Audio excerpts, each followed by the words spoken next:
বলে বলে প্রবোধ অনুভবে জালেমের ঘরা ধ্বংসাবশেষ ধ্বংসযোগ্য হবে।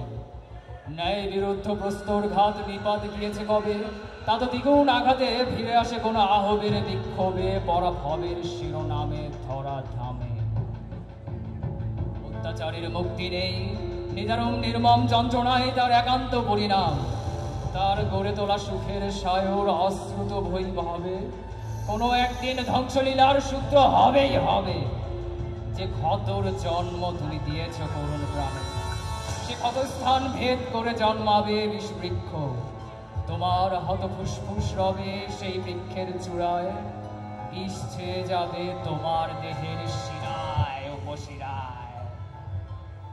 মোর যে মস্তক করেছ পৃথক অন্যায় অভিশাপে, তা তো ফিরে আসবেই কোনো একদিন মেডুসার রূপ ধরে।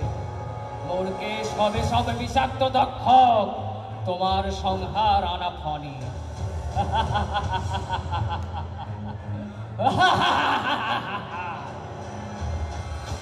রক্ত পিপাসু রাক্ষস বেশে আমি আসবো আবার, তোর রক্ত স্নানে অন্তর্ধানে আমি হব পরিশুদ্ধ মহামুগ্ধ অনবদ্য। তোর গড়ের ওপর গর্ব আমি ইতিহাস শতসিদ্ধ। আমি দাবানল হয়ে পড়াবো তোমার প্রাসাদ, তোমার রসদ, তোর নীল নকশার কারুকার্য, তোর সম্পত্তি বিশদ। তোর চূড়ান্ত নিঃশেষের আশায় কত কবি তৃষ্ণার্ত পিপাসার্ত বিক্ষুব্ধ, নারকীয় তাণ্ডবের নেশায় সহসাই অবরুদ্ধ। আবাবিল এসে ঝাঁকে ঝাঁকে তোর গৃহকঙ্করে পিসবে, নিকৃষ্ট এক নর্দমায় তোর নরকঙ্কাল মিশবে।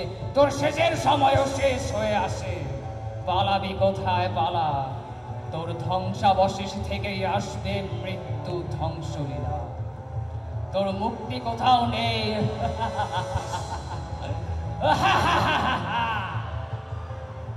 যেভাবে ট্যান্টালাসের ধৃষ্টতা তাকে এনেছে টার্টারাসে, যেথায় সে সদা তৃষ্ণার্ত ক্ষুধার্ত হয়ে মরে, সেভাবেই বিক্ষত হবি তুই। কান পেতে শুনি নরকের অতল গহ্বরে তোর বিদগ্ধ যন্ত্রণা। ধন্যবাদ।